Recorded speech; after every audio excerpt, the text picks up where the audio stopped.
Kataleya News TV, beau s'abonner massivement, beau liker et puis beau s'abonner na Katia. Fani Kataleya News TV, wapi place au la jamais déçu. Ba émission y a bien. Fani Kataleya News TV, nde makambo. Bolingi bomo na 100% chochocho. Bolingi bomo na ba télé-réalité plus. Ba émission eza tellement ébélé. Oyo bino moko boko découvrir na Katia Fani Kataleya News TV. Place au wapi boko kuta, ba théâtre, bagag. Un grand merci na ba nyonso bolinga kanga. Babi Fani Kataleya fia chochocho ndembo kananga. Bo s'abonner et puis partager. Beaucoup de informations nyonso politique, musique.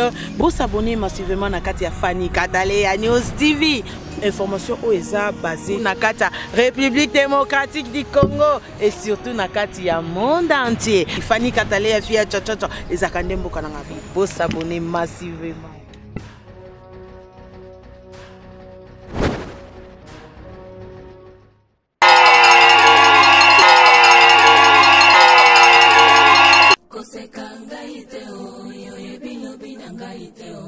Zamba sala kama kamona ndenge na ye.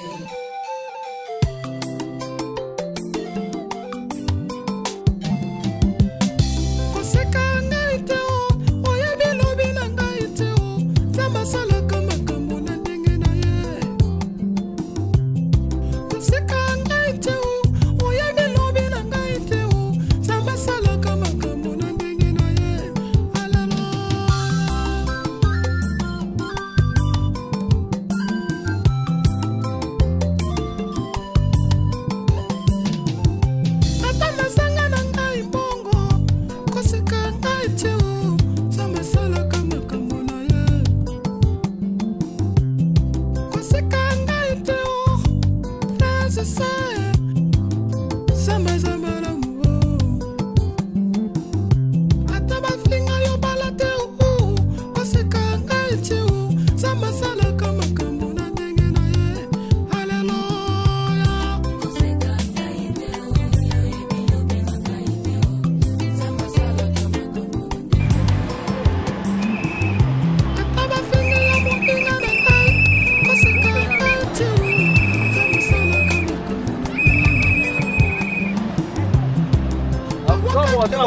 Là, bougez, monsieur.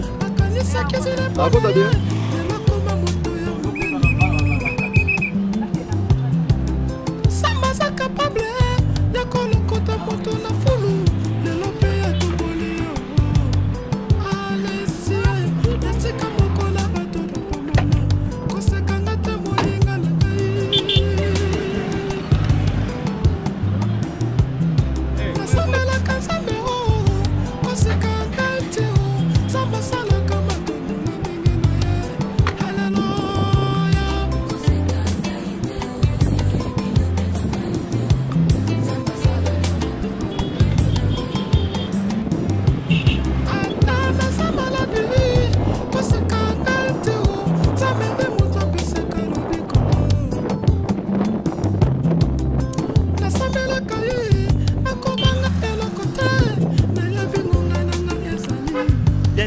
Sambela bobele Yesu Kristo parce que alobi na pokwa kolela ekoki kokota na ndako na bino kasi na tongo kokanga eseni kolingaka koseka balinga te soki nzambe apamoli na 9h yeba ete 10h pezali tongo pezali kosekanga ete. Haleluya.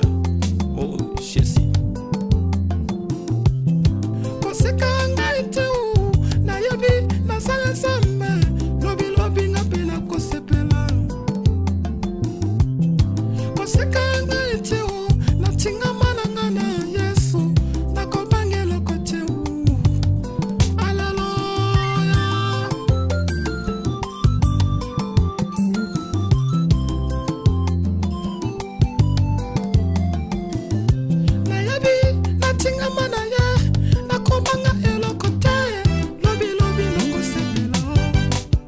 bien-aimé ezana ba mususu soki abali azomona ba oyo babala te bazana valeur te mais bien-aimé yeba ete yo koki kobala lelo mais lobi pe ekozala turu ya moninga.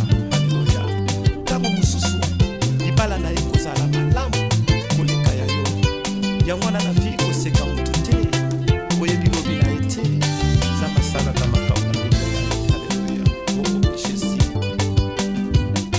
On va être là, certainement, il n'y aura pas un problème. Pourquoi? Parce que vous savez que les dimanches, les gens partent toujours à l'église le matin. Donc c'est toujours très compliqué, mais c'est sûr que les choses vont se dérouler très bien, il n'y aura pas un problème. Alors, nous débutons notre cérémonie. Alors, nous allons inviter les témoins de l'époux et de l'épouse d'avancer. Donc, les deux témoins puissent être là parce que le futur époux et la future épouse doivent faire son entrée. Donc, ils doivent être derrière car ils sont le témoin. Ils ne sont pas seulement témoins pour prendre les photos, mais ils sont aussi témoins difficiles. Bonjour. Vous êtes témoin de l'homme, à gauche et à droite plutôt, de la femme. Oh, je veux témoin moi aussi. Vas-y, mon boy. De moi ça quand bon, c'est pas changer de ma caméra, on fait des voilà. C'est que nous avons fait témoin. Yosa va marier, on va que nous avons voilà, je pense qu'on est là, donc on ne va pas tarder les choses. Alors nous allons inviter d'abord aux futurs époux. On parle des futurs époux parce que mari et femme de manière légitime ou légale. Et ici nous sommes venus pour les accompagner. Leur destin plutôt c'est entre leurs mains. Alors eux-mêmes ils doivent décider s'ils veulent rester unis en changeant les statuts sociaux ou soit restant unis en restant aussi célibataire. Donc voilà donc les destins entre leurs mains. Alors nous invitons d'abord l'homme ou soit le futur époux qu'il puisse entrer avec sa maman parce que il doit honorer quand même sa maman parce que il est où madame.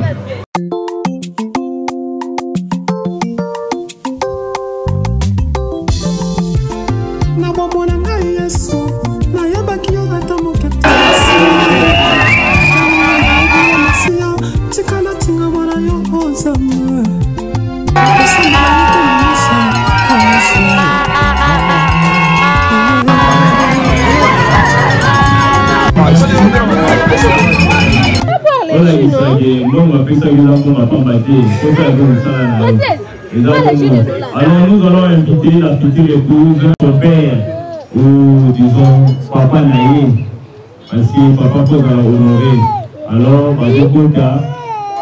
ensemble avec papa Naïe, nous serons allés pour accompagner Bango Milolo, la acclamation parce que la logique, on a bon ça.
Mesdames et messieurs, notre cérémonie étant solennelle et officielle, nous la débutons par l'hymne national.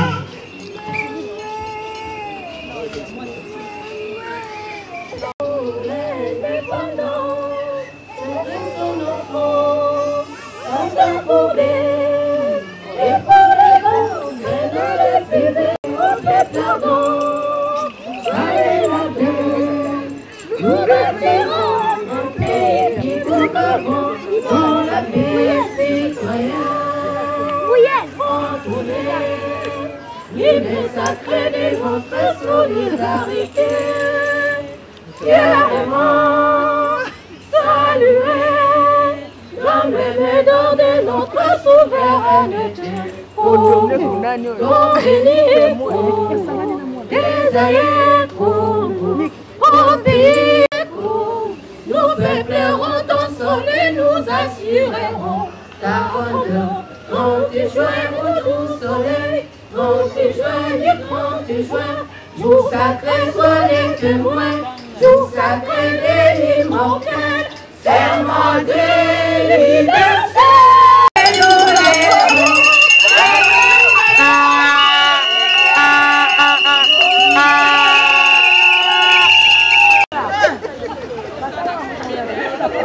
Nous demandons à maman de l'époux, papa, maman de l'épouse. Laissez la place devant pour les parents, s'il vous plaît.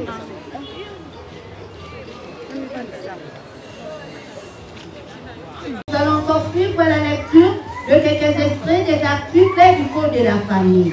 Après cela, le futur marié vont se présenter devant l'officier de l'état civil pour le consentement et échange des anneaux. Après l'échange des anneaux, ils viendront directement à la signature de leur acte de mariage et là ils seront accompagnés de leurs témoins. Après la signature du couple des témoins, nous allons suivre quelques conseils prodigués par l'officier de l'état civil. Après les conseils, nous allons nous lever pour sortir l'hymne national. À la fin, nous allons voir quelques séances de photos souvenirs avec l'officier de l'état civil. Et sans plus tarder, nous allons présenter le futur marié.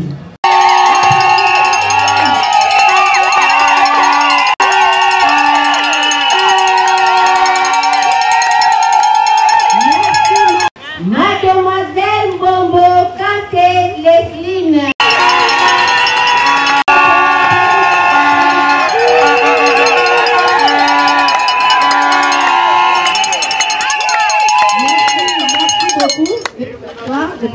De M. Bombo Chibangou. Les parents, oui, je vais vous lever, applaudissez. Les parents de Mademoiselle Bombo Kanté.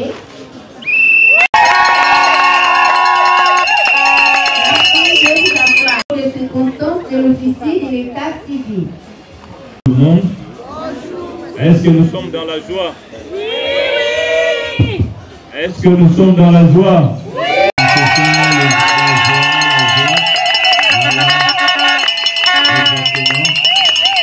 Avec le dimanche, le jour du Seigneur, et c'est pour cette raison que nous devons être dans la joie. Comme la Bible dit, nous sommes dans la joie lorsque nous dit d'aller dans la maison de l'Éternel. Alors comme aujourd'hui nous sommes là, Dieu ou plusieurs personnes réunies ici, je pense aussi que l'Éternel est au milieu de nous. Et je pense que la cérémonie va se dérouler normalement. Alors avant de commencer cette cérémonie, nous allons dire d'abord au récipiendaires, futurs époux et futures épouses. Jusqu'au preuve du contraire, vous êtes encore des célibataires. Le statut social n'a pas changé. Donc vous restez encore célibataires, ce n'est pas pour rien. Tout au long de cette cérémonie, nous allons utiliser la terminologie futurs époux et futures épouses. Mari et femme de manière légitime. Donc, que ça ne vous brise pas, ça ne vous dérange pas votre conscience. Ce n'est qu'au cours de l'étape de chaque cérémonie que les choses vont changer.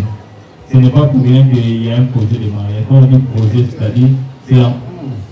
Jusque-là, on n'a pas encore validé la chose. Donc, ce n'est pas nous qui va valider, mais c'est vous, les récipiendaires, l'homme et la femme, que vous allez valider votre cérémonie.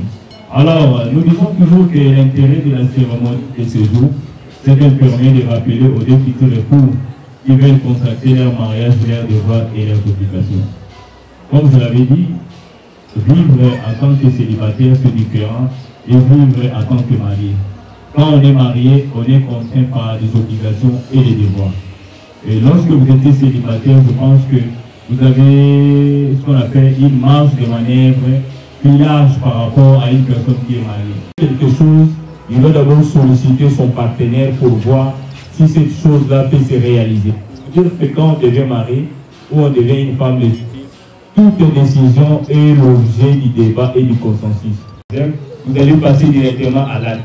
Mais quand on est marié, on ne prend plus les décisions de manière unilatérale. La Bible dit ceci: l'homme quittera son père et sa mère, les deux vont former un seul corps ou un seul chair, et ils vont fonder leur foyer pour avoir leurs enfants pour s'épanouir. N'est-ce pas, au niveau de l'Éphésiens? C'est pour vous dire que lorsque vous devenez un seul chair, vous devez faire un effort de rester unis même dans la pensée. Donc, ce n'est pas question de vouloir imposer votre façon de voir les choses. Le mariage, c'est question de maturité et de confiance mutuelle. S'il n'y a pas confiance mutuelle, vous n'allez pas réussir votre foyer, votre mariage. Ce mariage, qu'est-ce que nous pouvons retenir en ce qui concerne le mariage? Nous disons toujours que le mariage, c'est une union entre des individus, un homme et une femme qui se choisissent de manière volontaire en vue d'établir entre eux une communauté de vie que la loi va la sanctionner. Ils ne peuvent jamais rompre de leur propre gré. Je ne pense pas que vous voyez sous pression, il y a l'État pour la rebalana. Et ça là qui volonté n'a pas mis balé. Oh, il y a qui, aucun n'envoie pas à parents.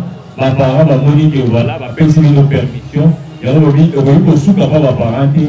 Il peut comme à niveau il y a l'État pour l'État a validé relation wana. Il y a un voyez devant l'officier de l'État civil. Les abonnés. Voilà. Réussite dépend plus de vous. Je sais que vous avez livré les gens un grand combat. Arriver à cette étape de la vie, ce n'est pas donné à tout le monde. Et lorsque vous êtes dans ce niveau, on va seulement y aller comme ça. Parce que, voilà, lorsque on est déjà à ce niveau ici, prendre une chose que c'est Dieu qui l'a voulu. Parce que rien ne peut se faire sans la volonté de Dieu. Et l'Éternel a voulu qu'aujourd'hui votre union ou votre relation soit rendue officielle et ça soit scellé. Comme il est dit dans Romains 11:36, c'est de lui que nous avons obtenu cette bénédiction et par lui que nous devons le faire et nous devons utiliser encore pour sa gloire. Et comme vous avez obtenu ce mariage, faire en sorte que le mariage ça soit vraiment exactement le fruit de l'esprit et le fruit venant de Dieu. Car l'Éternel vous a béni, le mariage c'est une bénédiction.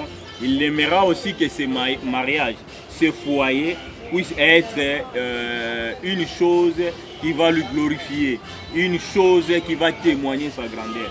Car l'Éternel n'aime pas les gens qu'il bénit, qu'il les laisse comme ça, non. Il aime que les gens qui le bénissent, qu'ils puissent continuer toujours à les servir.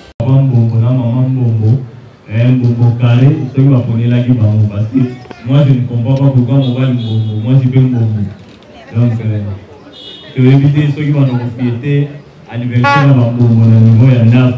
Alors moi là on voit bobo, moi là on voit bobo carré.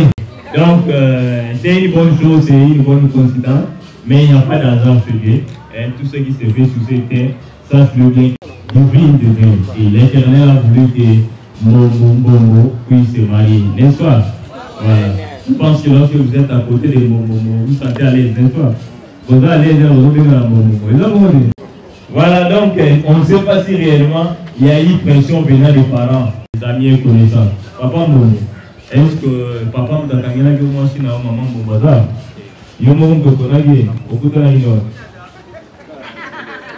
Oh, et là, ça veut dire, la vie, les hommes, est-ce qu'il y a ma vie?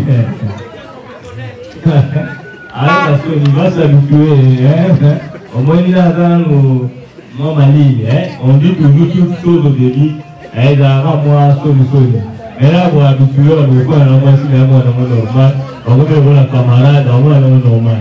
Mais c'est un faible commencement, donc, voyant avec les temps, tu vas t'habituer. Parce qu'à partir de ce moment, au sol qui va bien ici, le monde, autant l'aura bien valé. Au camarade, il n'a pas commandé moi si n'a au dormi aussi, si nous sommes là, au dormi là. Ma communion sur ma solo, et là, il y a. Ceux qui vont là-bas, comme le troisième partenaire. Vous comprenez? Donc, on a vu la chose, il faut déjà commencer à s'habituer. Ce que vous avez aussi m'a dit, le film, il y a une doctrine à moi aussi, à la partenaire. Faites ça là pour elle. Parce que nous avons réussi le Saint-Esprit. Donc, recevoir l'esprit à timidité, mais esprit à courage. C'est là où on dit. Parce que le royaume des cieux est partout au violent. Et là, on dit, timidité dans ma mandat.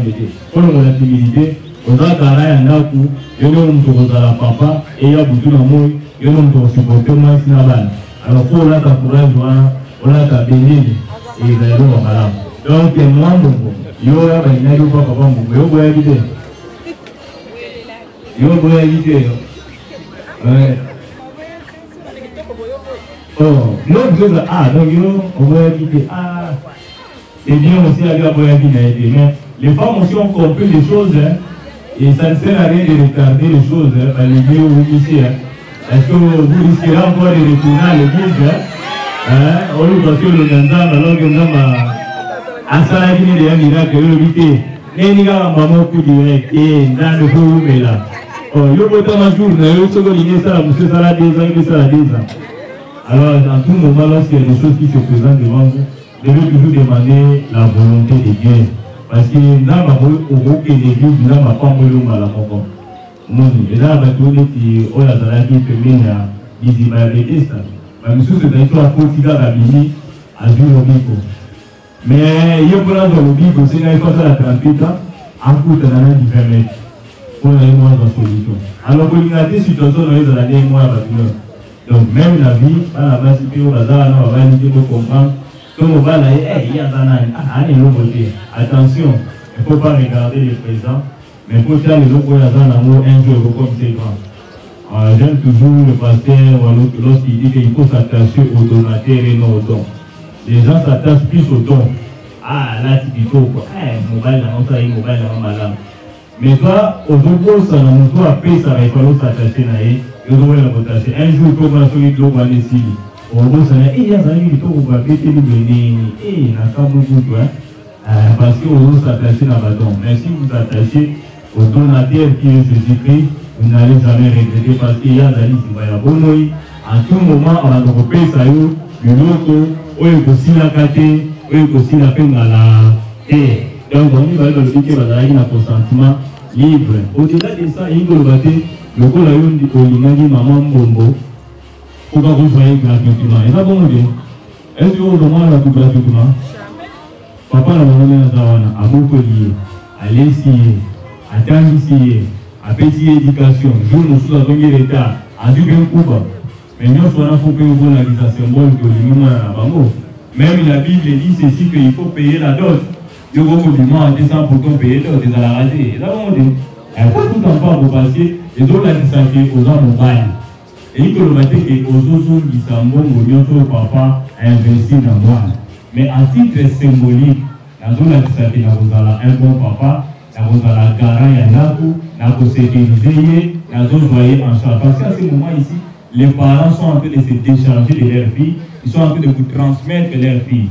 Pour vous dire que c'est vous le garant, c'est vous qui va les protéger, la nourrir, le vêtir, le mettre dans de meilleures conditions. Et là, vous me dites, alors ça ne sera pas facile. Le mariage a été toujours précédé de beaucoup de combats. Mais je sais que l'Éternel va vous donner les épaules larges. Lorsque l'Éternel confie une mission à une personne, il prend le soin de donner aussi la provision. Et je pense que l'Éternel va sécuriser sa bénédiction. Alors, tout vérifier sur papa, on va m'appeler ça qui donne. Et on va continuer. Vous savez que moi, elle va bien. Et l'on va faire on va dire, alors, compléter, on peut savoir que voilà, et quand on après ça, moi, elle va bien. Le money à Abu Dhabi, au-delà de $500, mais sur le montant, quand même, à ça, moi, elle va bien. Et qu'on va dire, à Talipé, Mobali, à la liste Mobali,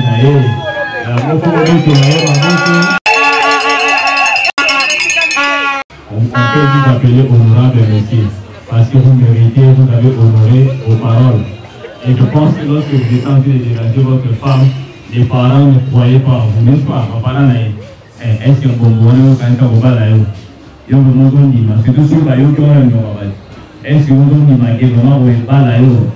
J'aime à qui les loups, au salaire de madame, au kangiwa, au kandenga madame, et dans les c'est ça un homme, celui qui s'est matérialisé, ses promesses.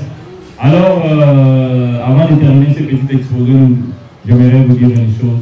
Vous n'aurez pas toujours des choses faciles. Il y aura aussi des choses un peu compliquées dans la vie. Quand on dit le bonheur, le bonheur. Mais le bonheur, on ne peut pas directement le toucher comme ça. Il faut faire quoi? Il faut travailler. Même quand on dit une personne est en train de récolter, il est dans le bonheur. Mais avant de récolter, il doit faire quoi? Il doit défricher la terre. Il travaille, il doit labourer. Après avoir passé des moments compliqués, il va faire quoi? Il va récolter. Les parents aujourd'hui sont en train de récolter. Hein? Ils sont fiers parce que leurs enfants, ils ont réussi. Ils ont fait leur fierté. Ils sont honorés comme la Bible le dit. Celui qui honore son père et sa mère va vivre le plus longtemps. Vos parents, c'est-à-dire que vous avez honoré aussi Dieu. C'est pour cela que la Bible dit que les mariés soient honorés de tous. Vous les avez honorés. Quand vous les avez honorés, vous allez voir que votre mariage sera dans la droite ligne. Et pour cette raison, quand il y aura des moments difficiles, il ne faut jamais craindre. C'est lui qui a fait la promesse et fidèle. Notre Dieu, c'est un Dieu fidèle et il ne cède jamais sa victoire. Quels que soient les soubresauts, quelles que soient les oscillations de la vie, mais restez toujours attachés à Dieu. Et je pense qu'il va vous surmonter les étapes.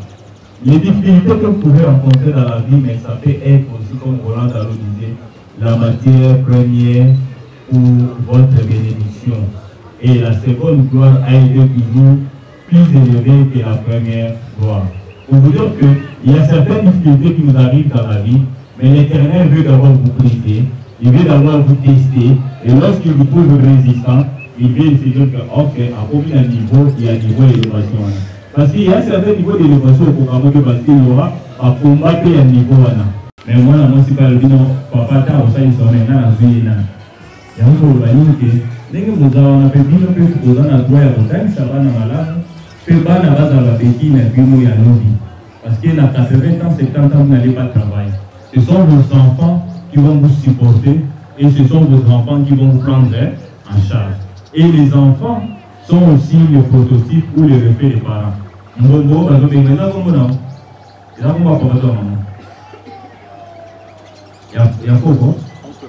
Oncle paternel. Donc, il y a comment la famille. Il y a qui au sali makamuna nenga mabe. Aujourd'hui, nous avons la famille. On a dit bongo wana banana bonga mwana wana. Papa na enani, koko na enani. Parce que ba acte de ça là, ba liba iba génitaire na. Parce que ba yobi oza produit à génitaire moko. Ils ont dit mais place où l'outil pour déterminer les choses. Bon, il y a un opposant. Je pense que vous savez, nous sommes pour que pas na base là. Madame. Alors, elle va être fécond, ne veut pas dire alimenter 12 enfants. On a 12 tribus de Jida. La fécondité veut dire longévité, progéniture au sein de votre foyer, mais tout en voyant aussi vos moyens. Pour nous gagner 12 enfants, on va gagner $500. Ou alors, on va créer un problème, après, on va nous ressembler. Et nous, malembe par rapport aux Nzambazo Pesayo. Moi, dans mon corps, au tali va revenir. Deuxième enfant, il faut que vous tabana, mais aux un projet, il y a chaque mois. Et ça doit être l'objet de débats et de discussions avec votre femme. Article 453 du Code de la famille dit ceci.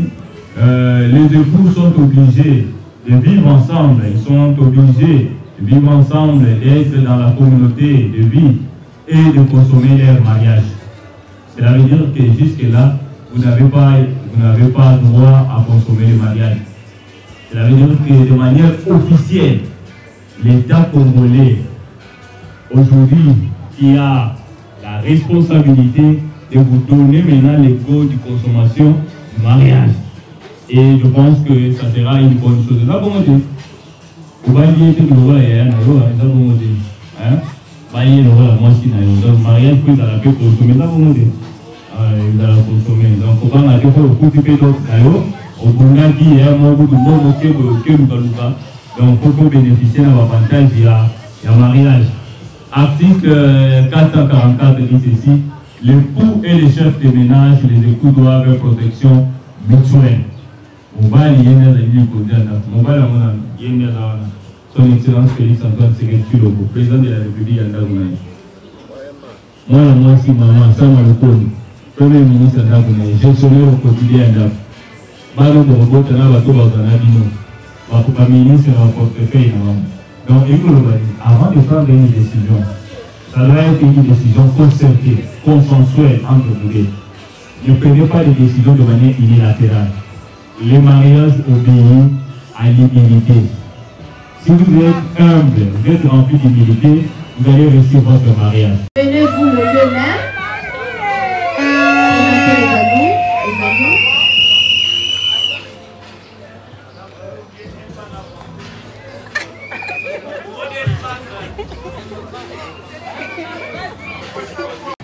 On va vous poser une seule question. Si on vous pose la question, vous devez répondre oui.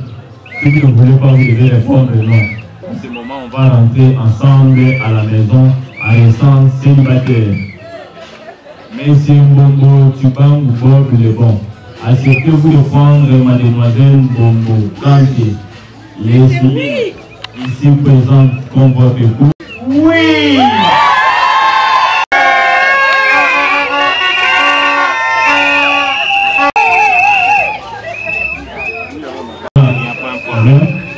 Mademoiselle Mbombo Kanté, Leslie, acceptez-vous de prendre monsieur Mbombo Tuban Bob le bon, ici présent comme votre époux?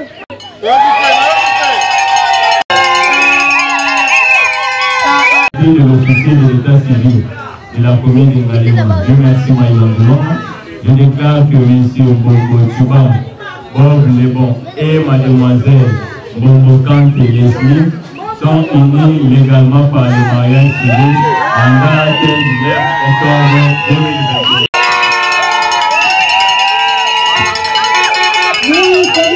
Monsieur Bob le bon, prenez l'anneau qui convient à votre épouse. Et mademoiselle, présentez la main gauche au public d'abord. Voilà, elle est vide. Monsieur Bob, vous lui serrez l'anneau et vous la passez le message d'abord.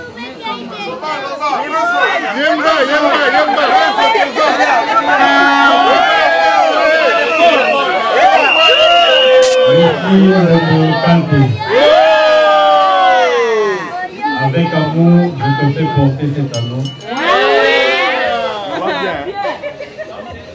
Avec la décision de t'aimer. De t'aimer toute la vie. Ça va en bas, professeur. Si la vision, c'est aussi là. Aussi, ça monte.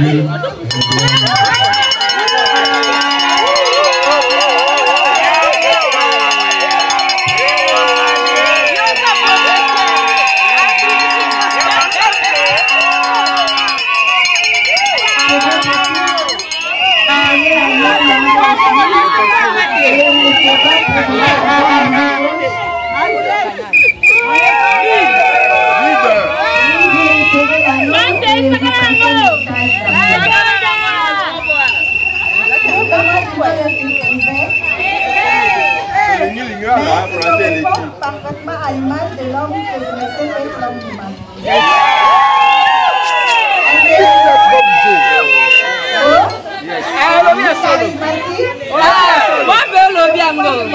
Qui s'appelle Chilouba.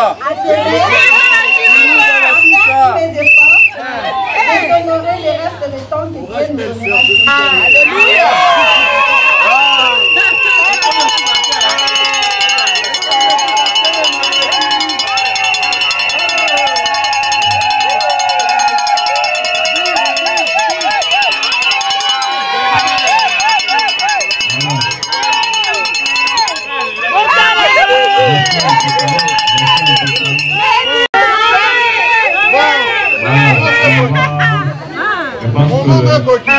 Il y a encore la Covid. Hein?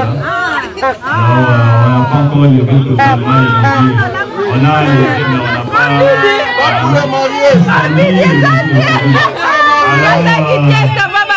Non, ils n'ont pas monté.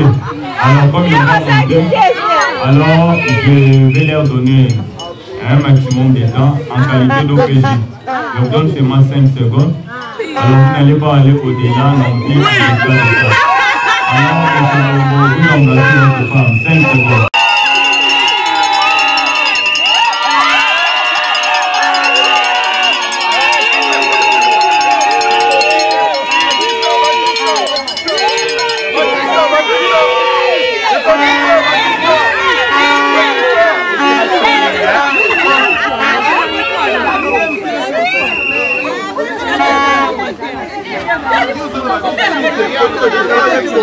Il y a téléphone. Vous êtes content que vous payez, mais quand on vous demande de payer à l'école, vous ne payez pas. Maman, shalom. Amen.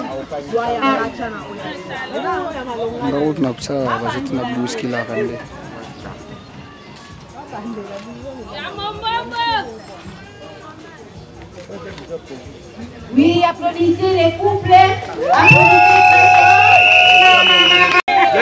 Oui, applaudissez.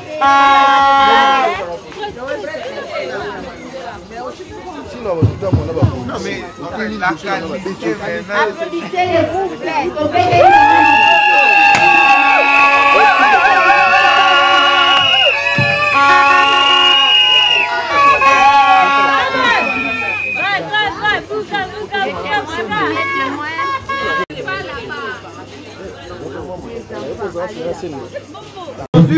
Alors, en tant que OPJ dans le match retour, ne vous en faites pas.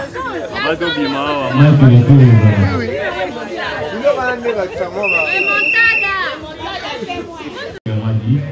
Les époux doivent observer un respect, considération, affection. L'affection, c'est ce que nous parlons en d'autres termes du dialogue. Quand il y a un dialogue permanent au sein de votre foyer, vous n'aurez pas besoin de l'affection. L'affection ne sera que le résultat où ça va en découler seulement du dialogue permanent qui règne au sein de votre foyer. Même si vous avez des divergences, ayez le sens du dialogue. Et le dialogue, c'est très important, ça va vous permettre de réconcilier, mais aussi d'aplanir vos divergences. Au-delà de ça, il doit avoir la fidélité. La fidélité veut dire patience. De part et d'autre, il doit avoir la patience entre vous deux. Il y aura certainement des choses qui peuvent vous énerver au sein du foyer. Mais si vous êtes patient, je pense que vous allez acheminer ensemble et surmonter tout ce qu'il y aura comme obstacle. Alors, en tout cas, ayez toujours le sens de la patience. Même si le mariage au Congo n'est que célébré pour 2 personnes. Il n'y a qu'une seule femme légitime, il n'y a qu'un seul homme légitime. Donc le reste, ceux qui ont dit que vous avez le droit de l'État à côté de à s'impliquer, à son discours dans le droit convenable. Et ce n'est pas pour rien que l'État congolais vous a donné une place à droite. À droite, c'est votre place officielle. Partout vous devez y aller, vous devez se placer à droite de votre mari. Le respect, la considération doit être de manière mutuelle et réciproque. L'homme respecte sa femme et la femme respecte aussi son... l'homme respecte sa femme et la femme respecte aussi son homme. Ça doit être comme ça. S'il y a des choses à se régler, ça sera dans un cadre privé et restreint entre vous deux. Respect, considération pour les parents, amis et connaissances. Vous êtes devenus ce que vous êtes aujourd'hui.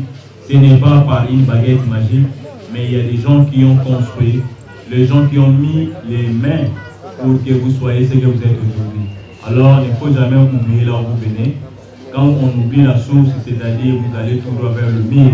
Alors, n'oubliez pas là où vous venez et ça sera une bonne chose. Alors, nous vous laissons entre les mains du Christ et l'Éternel, le bon Dieu, puisse être avec vous et puisse vous bénir, comme il est dit dans Deutéronome 28. Lorsque vous obéirez, et l'Éternel vous bénirez. Et je pense que si vous obéissez à Dieu, l'Éternel aussi va vous donner tout ce que votre cœur désire. Il y aura certainement la longévité, la progéniture au sein de votre foyer, mais aussi l'épanouissement total. J'ai dit et je vous remercie. Mais avant de quitter ici, alors photographe, caméraman nous ils vont d'abord répondre pendant 5 secondes. Donc, parce que le peuple d'abord, c'est aussi écouter là-bas. Ils vont se mettre debout. Alors, on va faire une pause.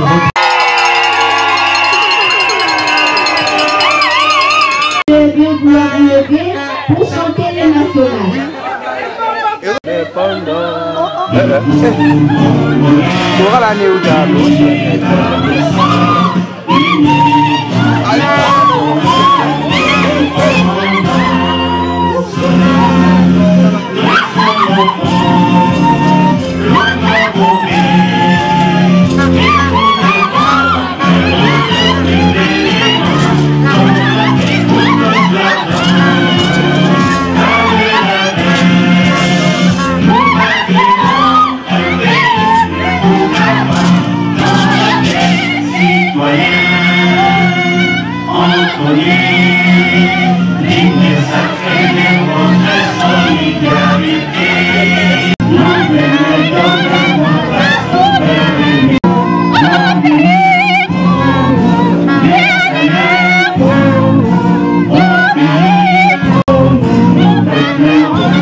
Les appels là sur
Tuka na moni bilote ba mama boza lesengo.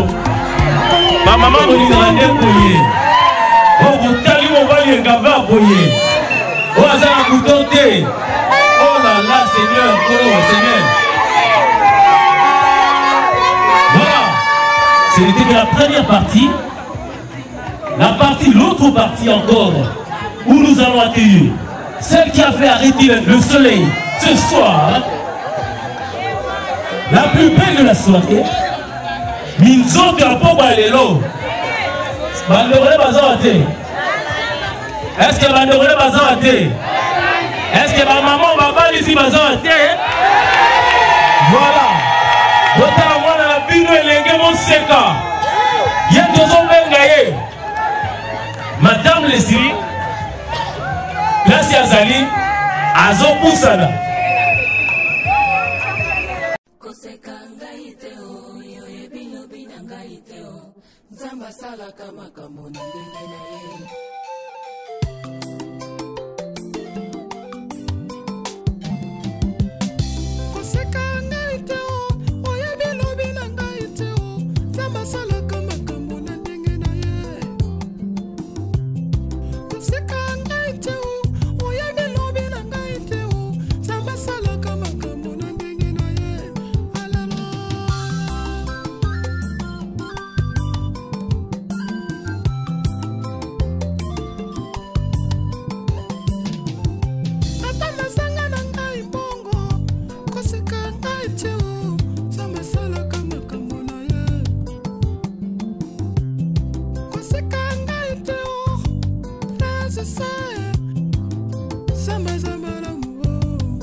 Comme un seul homme, ensemble avec le couple Bob, pour célébrer l'institution qui est le mariage.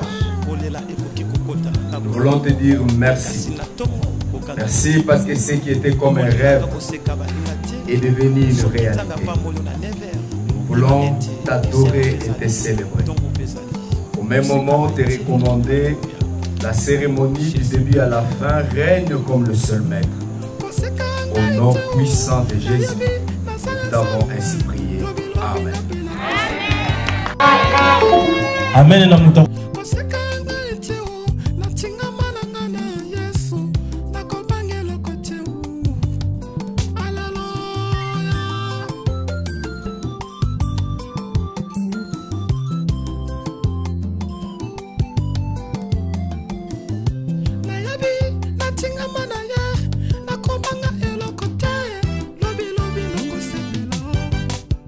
Bien-aimé, ezanaba mususu soki abali azomona ba oyo babala te bazana vanyaka te.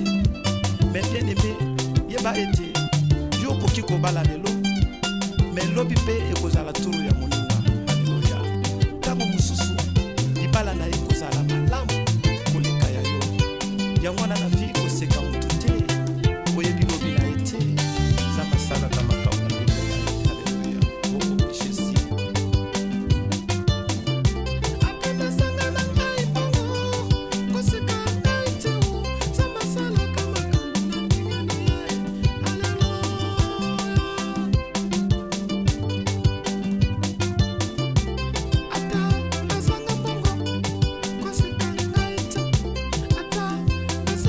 Bob Tibango, Bob Bebo.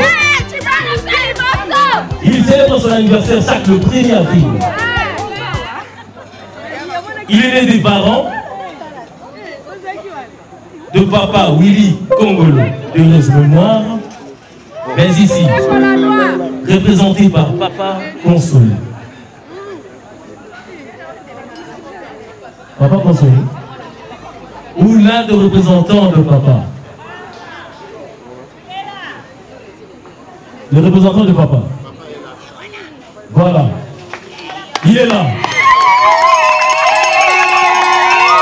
Voilà.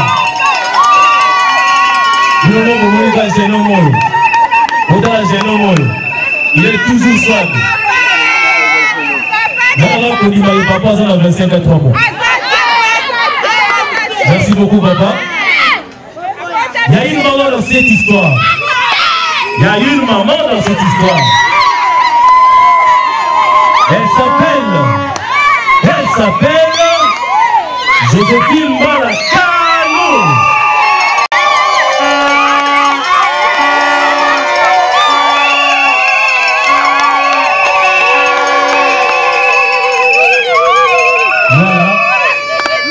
Voilà, voilà. Voilà, merci beaucoup, maman Joséphine. Vous êtes issu d'une famille dont ils sont à 7. Il est le premier. Wayambo. Hein? Wayambo. Yendaza Wayambo. Est-ce que famille a papa comme deux ans?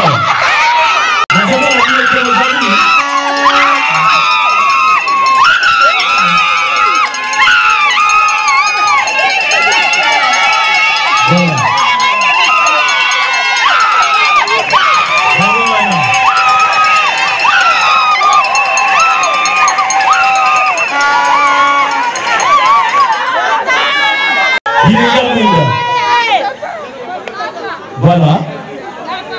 Il est originaire de la province du Kasaï central. Batatuli Mama Mouewen. Batatuli Mama Mouewen. Lelu dit Lelu. Il a vu le coup. Voilà. Sous vos applaudissements, je vais... Maintenant, moi si elle est gay. Oh, mon frère, mon mari n'a mon acquis. On te demande de bêta qui le bras dans les limba.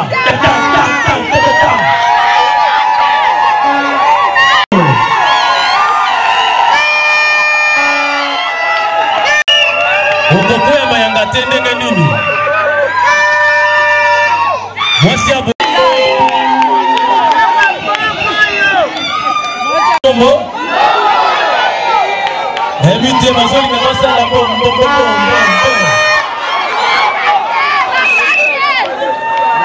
J'imagine seulement le jour où on va coûter un acquis. S'il vous plaît, mademoiselle, comment vous appelez? Je m'appelle Bombo. Oh là là, moi aussi je m'appelle Bombo. Le mari s'appelle Bombo, madame s'appelle Bombo. Je me pose la question. Elle s'appelle madame Bombo ou bien elle s'appelle madame Bombo? Bombo Carré.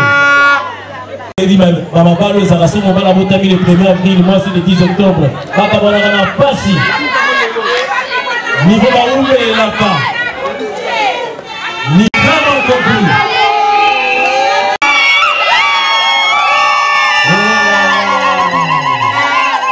En tournant, vous allez avoir une surprise. Joyeux anniversaire.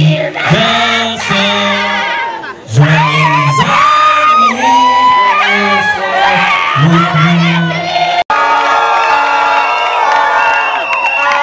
Voilà, ici représenté par la tante Albertine. Si la tante est pas là, est-ce qu'il y a un représentant de papa? Il est là. Vous sentir affrontement. Auto papa, on va la mettre avec jeans, veste, jepi. Auto papa, on va la jeans, veste, monnaie. Merci beaucoup, papa. Il y a une maman également dans cette histoire. La maman s'appelle Annie Douzi.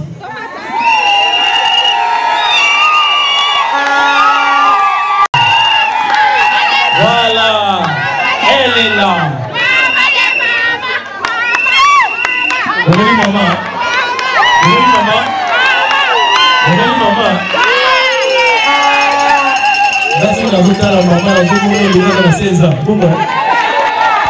Merci beaucoup, maman Annie. Maman Anité. Votre crédit est suffisant pour la merci beaucoup, maman Annie. Donc, tout ça, il y a une famille. Il y a une famille. Elle est issue d'une famille dont nous pouvons noter qu'il y a 2 filles. Est-ce que Madame Bazar dans l'ensemble, la Mino Rosa.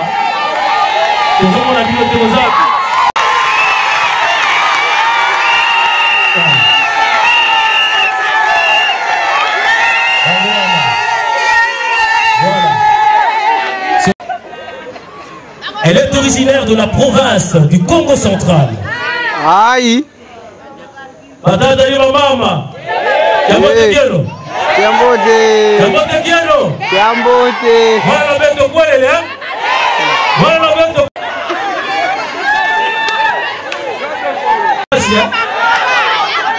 Soki mongongo abali mulu ba bota ka mutetela.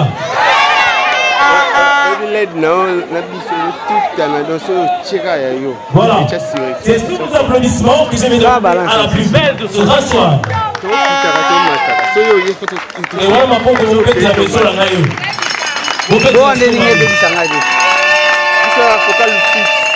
Merci.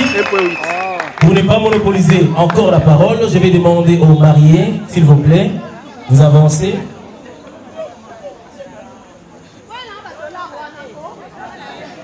Bon kalisate que les couple à Tom Sinanadej.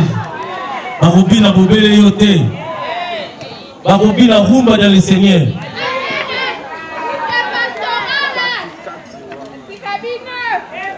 Voilà. Je vais demander au DJ à balancer l'émission musique. Et pendant que Mazobina, au monument de la Rwanda, mon enveloppe voilà, aux gens pour Bambango.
Bien-aimé, Sambela Wobele Yesu Christo. Parce que alobi na pourquoi kolela ekoki kokota na ndako na bino kasi na ntongo kokanga esengo kolingaka koseka baninga te soki nzambe apamboli na 9h yeba ete 10h mpe ezali ntongo mpe ezali koseka ngai te. Halleluya. Oh Jésus. Koseka ngai te nayebi nasala nzambe lobi nga mpe nakosepela koseka ngai te natingama na nga na Yesu nakobange eloko te. Alleluya.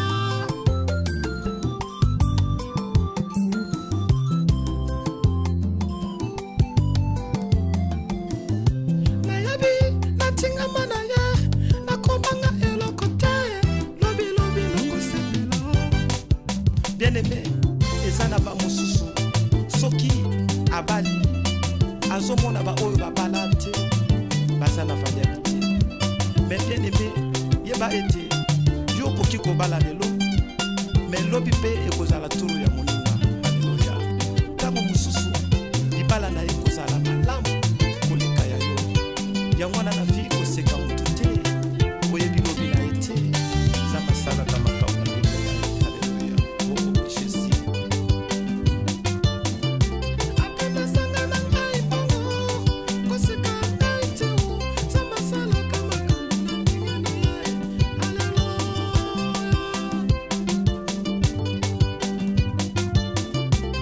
Ata nasanga bongo koseka ngai te ata nasanga mabota koseka ngai te.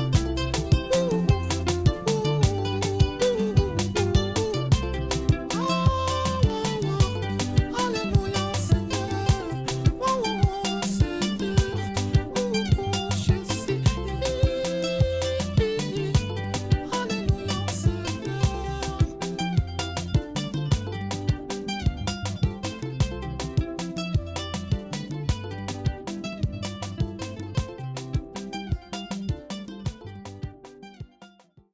Donc, peut-être malheureusement, 18 ans au maté, mais quand même, Tokoleka, en respectant les gestes barrières, Tokoleka, Oyamba, Baba la Nabiso.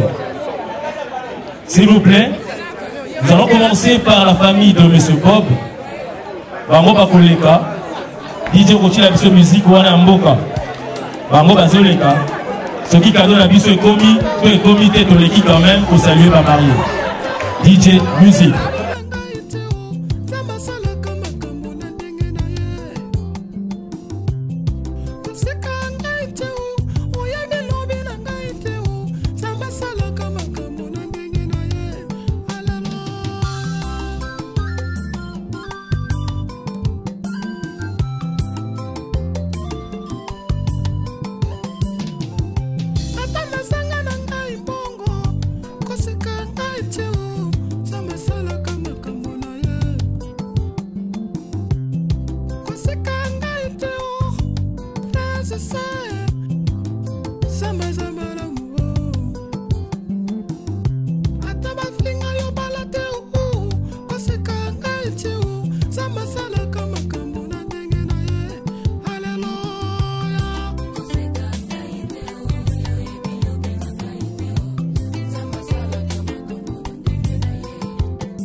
sambela bobele Yesu Kristo parce que alobi na pokwa kolela ekoki kokota na ndako na bino kasi na tongo kokanga esengo kolingaka koseka baninga te soki nzambe apamboli na never yeba ete disere pezali tongo pezali kosekanga ete. Alléluia. Oh Jésus. Kosekanga ete na yebi na sala nzambe lobi lobi nga pena kosepela kosekanga ete na tinga malanga na Yesu na kobangelo kote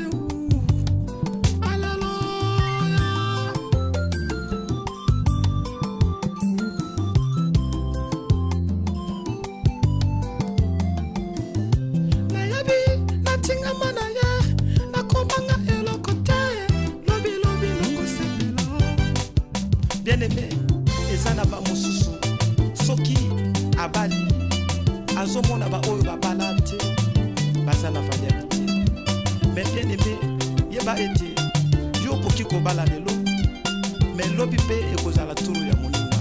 Alléluia. Tango mususu libala na ekozala malamu koleka ya yo yango na fi koseka mutu te oyebi lobi na ete za masala na makao. Côté à 10e rue. Voilà. Nous passons directement du côté de la famille de Madame Leslie Bango. Bango Bayaka na Kisasa na train. Bango Bayaka na Kisasa na train. Okomona lolenge nini côté kuna Bayaka. Côté wana Bayaka somo. Est-ce que bande kuna biso ya Congo Central bazawa? Est-ce que bande kwa bi secteur bazawa?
parce que alobi na pokwa kolela ekoki kokota na ndako na bino kasi na tongo kokanga esengo kolingaka koseka baninga te soki nzambe apamboli na never yeba ete disere pezali tongo pezali kosekanga ete. Alléluia.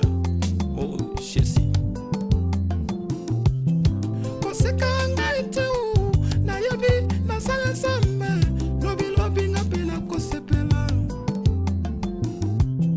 kosekanga ete na tinga malanga na Yesu na kobangelo kote. Alléluia.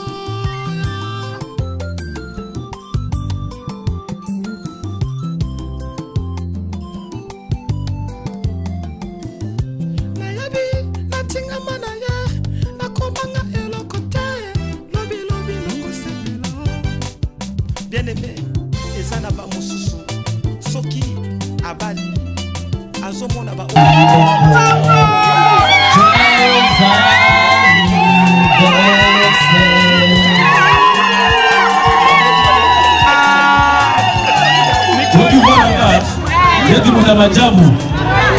Le mari a également un cadeau offert à sa femme. Oh là là, le bisou, le bisou, le bisou.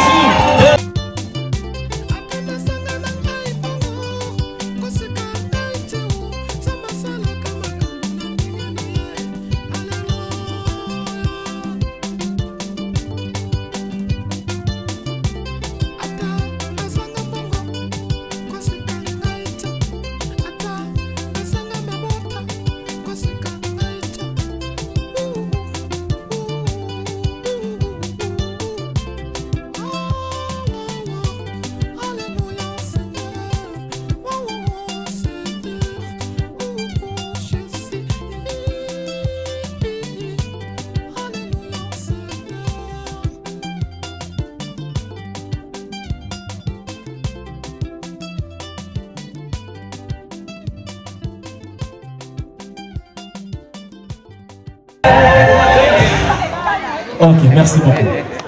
Voilà. Donc, comme il y a un moment où Wapi, ici, nous sommes posés là. Pour que nous ayons tout le monde à côté. Donc, il y a l'hernie. Alors, nous avons dit que voilà. Nous allons inviter les mariés, s'il vous plaît. Vous allez vous servir en premier. Et le service de protocole va nous indiquer comment est-ce que Toko landa table par table pour vous servir. Les mariés, s'il vous plaît.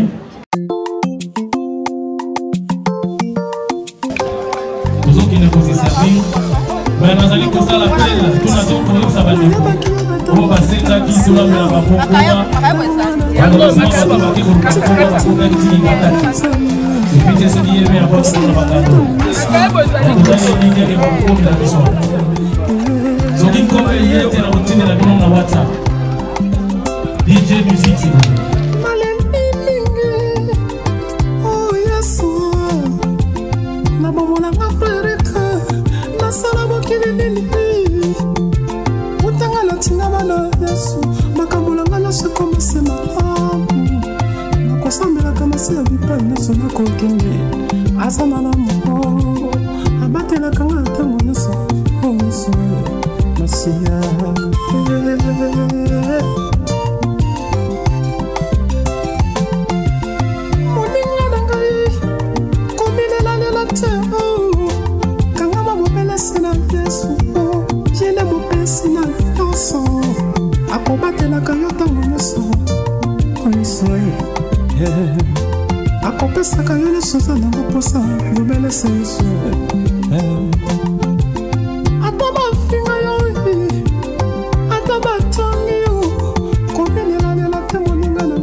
mama pode Samba pona kanga pona salela Tipa inyoso na kokini Ata bitume yaninga makasi na kopanga teo Na yebi na sila pona ma Oye ko mama esi mkumama Moninga koseka ngaiche Na koyemela ka yesu kino limona ngayo Oh yesu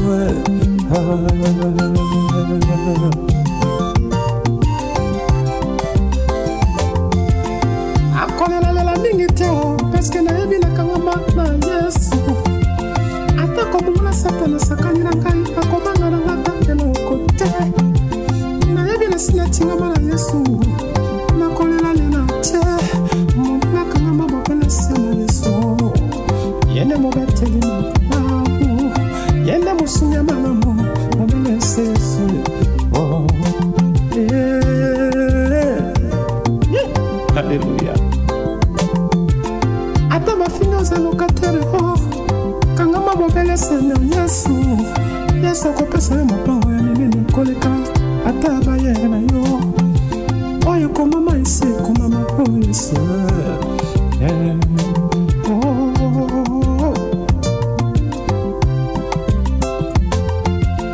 Nakolela lela mingi tena mobona kai Na chika ya mwepa ya nsambe Ata mongona sata na bundisi ngai lokolelo ba Yusoto za balongi Lokola yesa salonga ne kulusu Na yebi ngai pena sa mbongi Nakolela lela mingi te o zambe Hallelujah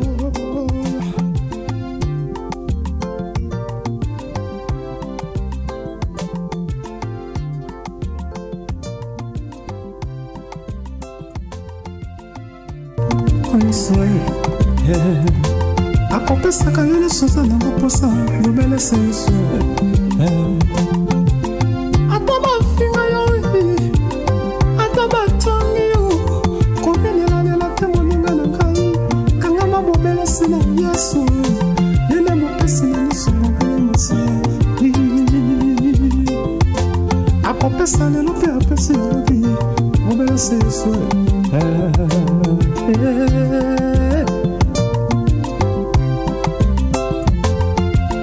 Ata ofinga ngai Nazanga na ngai bongo Kasi nazanga bozambe te Kati na fi na ngai Kole ya soba te na kankai Isika nyoso ngai nakokini Nakotambolaka na kubona yesu na monoko na ngai Nakopanda sango malamu ya yesu Isika nyoso ngai nakokini Asa malamu moninga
Akolela lela mingi teo Peske na yebi na kangama na yesu Ata komuna satana sakani na ngai Akomanga na ngata kena okote Na yebi na sina chingama na yesu Nakolela lela te Mwana kangama bopele sena yesu Yene mobateli malamu Yene musunya malamu Mobele se yesu Oh yeah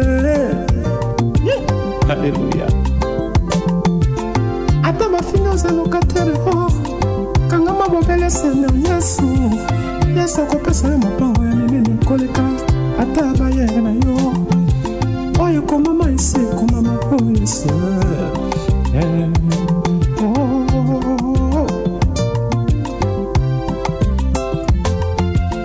nakolela lela mingi tena mobona kai na tika yango epai ya nsambe ata mongona satana bundisi ngai lokola eloba biso toza balandi lokola esasi alonga na kulusu nayebi ngai mpe naza misoi akopesaka yo lisoza na baposa mabelese yesu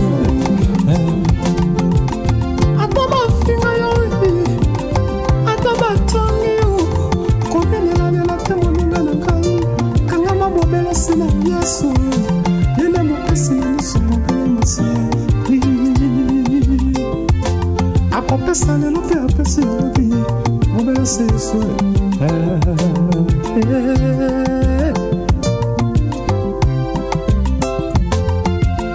ata ofinga ngai nazanga na ngai mbongo kasi nazanga bozambe te kati na vi na ngai kolo yesu batelaka ngai esika nyonso ngai nakokende nakotambolaka na komona yesu na monoko na ngai nakopanda sango malamu ya yesu esika nyonso ngai nakokende aza malamu moninga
akopesaka yo lisoza na baposa mobelese yesu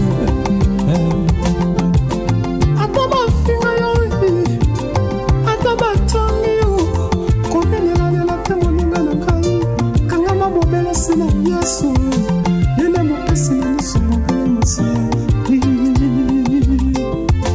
akopesa lelo mpe apesi elobi mobelese yesu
Katalea News TV, beau s'abonner massivement, beau liker et puis beau s'abonner na Katia. Fanny Katalea News TV, wapi place au bokozala jamais déçu. Ba émission ya bien. Fanny Katalea News TV, nde makambo. Bolingi bomo na 100% chochocho. Bolingi bomo na ba télé-réalité plus. Ba émission eza tellement ébélé. Oyo bino moko boko découvrir na Katia Fanny Katalea News TV. Place au wapi boko kuta, ba théâtre, bagag. Un grand merci na ba nyonso bolinga kanga. Babi Fanny Katalea fia chochocho ndembo kananga. Bo s'abonner et puis partager.